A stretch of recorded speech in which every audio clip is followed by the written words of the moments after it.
nama Stambuk B20120111 kelas B program studi sosiologi. Pada video kali ini saya akan membahas tentang mata kuliah KLH atau kajian lingkungan hidup.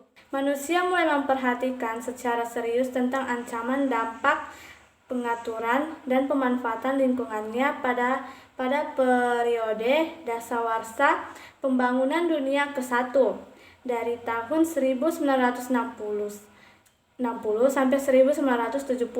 Para ilmuwan mengatakan bahwa bumi telah mulai terpolusi oleh hasil kegiatan manusia, di mana pemanfaatan sumber daya tanah, mineral, dan bahan bakar lebih besar daripada kemauan manusia untuk melestarikan sumber daya tersebut.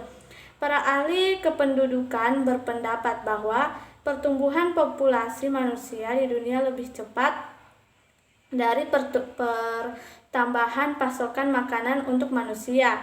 Para ahli ilmu ekonomi antara orang kaya dan orang-orang miskin tumbuh semakin besar. Kondisi tersebut telah mendorong berkembangnya disiplin ilmu lingkungan, yaitu ilmu yang mempelajari hubungan antara manusia dan lingkungan yang ditempatnya. Ilmu lingkungan berkembang terus sampai menjelang abad 21 dengan melibatkan berbagai bidang ilmu pengetahuan dan teknologi, sosial, budaya, dan masyarakat, hukum, ekonomi, dan politik. Oleh karena itu, ilmu lingkungan merupakan ilmu yang menekankan pada integritas materi dari disiplin biologi, ilmu fisik, dan ilmu sosial. Ilmu lingkungan berkaitan dengan perubahan sifat kimia, fisika, dan biologi lingkungan melalui kontaminasi atau modifikasi yang terjadi di udara, air, dan tanah. Seperti pertanian, industrialisasi, dan tindakan sosial lain, serta penerapan ilmu dan teknologi untuk mengendalikan dan memperbaiki kualitas lingkungan. Sejarah manusia dimulai pada saat nenek moyang turun dari pepohonan hutan di Afrika dan mulai kehidupan dengan berburu dan berpindah tempat terus dilakukan untuk beberapa generasi. Pengaruh kegiatan manusia purba terhadap lingkungan dapat dikatakan sama dengan pengaruh kegiatan hewan lain, di mana alam masih mendukung perusakan yang dilakukan. Perubahan besar terhadap lingkungan dimulai saat manusia mulai mengembangkan pertanian. Dampak kegiatan pertanian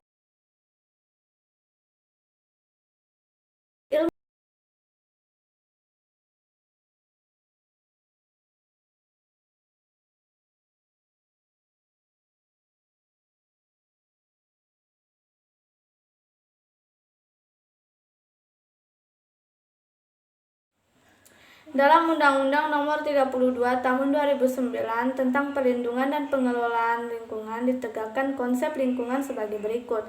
Lingkungan hidup adalah kesatuan ruang dengan semua benda, daya, keadaan, dan makhluk hidup, termasuk manusia dan perilakunya, yang mempengaruhi alam itu sendiri, kelangsungan kehidupan, dan kesejahteraan manusia serta makhluk hidup lain. Lingkungan hidup menurut undang-undang bukan hanya mempengaruhi kelangsungan kehidupan tetapi juga mempengaruhi kesejahteraan makhluk hidup. Tanpa lingkungan, kita tidak akan bisa untuk hidup normal karena lingkungan hidup merupakan faktor yang sangat penting dalam kehidupan untuk pertumbuhan, karakter, dan bisa pula untuk kesehatan. Apabila lingkungan yang kita tempati keadaannya sangat kotor, maka banyak masalah yang akan timbul dari mulai terserang penyakit dan kematian. Hal itu dikarenakan lingkungan di sekitar mereka yang tidak layak untuk ditinggali ataupun lingkungannya kurang memadai.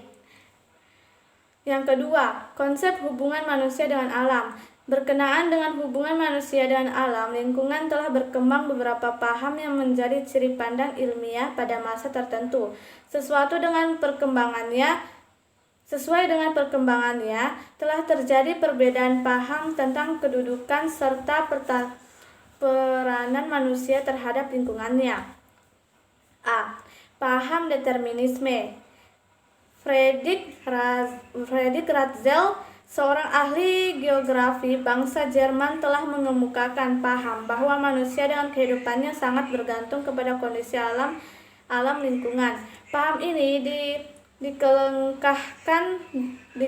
diketengahkan dalam ajarannya yang dikenal sebagai antropografis. Dalam ini sesuai dengan teori Darwin tentang perkembangan kehidupan makhluk yang dikenal sebagai teori evolusi Darwin. Darwin mengemukakan bahwa makhluk hidup berkembang dari waktu ke waktu dan terjadi perjuangan hidup, seleksi alam, dan yang terkuat akan bertahan dalam proses kehidupan yang seperti ini. Faktor alam dan manusia yang menentukan. B. Paham posibilisme. Menurut C. Simple, sebagai pengikut Ratzel tidak lagi memandang alam sebagai faktor yang menentukan, melainkan sebagai faktor yang mengawasi kegiatan manusia atau setidak-tidaknya mempengaruhi kehidupan manusia. Di sini manusia telah dipandang sebagai faktor yang aktif terhadap lingkungannya, sedangkan lingkungan, khususnya lingkungan alam, hanyalah memberikan kemungkinan terhadap perkembangan kehidupan manusia. Oleh karena itu, paham dan pandangan ini disebut paham atau pandangan posibilisme. Yang ketiga, masalah ekologi dan lingkungan hidup. Pertumbuhan, perkembangan, dan penyebaran penduduk dunia dengan pengetahuan, ilmu, serta teknologi yang dimilikinya telah membawa dampak positif dan negatif terhadap lingkungan hidup. Dampak positifnya misalnya sebagai peningkatan kemakmuran serta kesejahteraan pada umumnya dari pengolahan dan pemanfaatan sumber daya lingkungan, sedangkan dampak negatifnya berupa perusakan lingkungan oleh manusia. Lingkungan yang berbeda memiliki data dukung yang berbeda, sedangkan suatu lingkungan daya dukungnya dapat berkembang sesuai dengan kondisi faktor serta sumber daya yang mempengaruhi berkenaan dengan daya dukung lingkungan. Otto Sumarwoto dalam Narsid Sumarjajah 1989-53 mengemukakan daya dukung adalah kemampuan sebidang lahan untuk mendukung kehidupan. Daya dukung yang menjadi masalah ekologi dan lingkungan hidup karena berkaitan dengan sebidang lahan atau wilayah yang mendukung sejumlah populasi manusia untuk dapat hidup sewajar dengan lingkungan tersebut. Yang keempat, faktor yang mempengaruhi kesadaran lingkungan terbagi menjadi 4. Yang pertama, faktor ketidaktahuan. Yang kedua, faktor kemiskinan. Yang ketiga, faktor kemanusiaan. Dan yang keempat, faktor gaya hidup.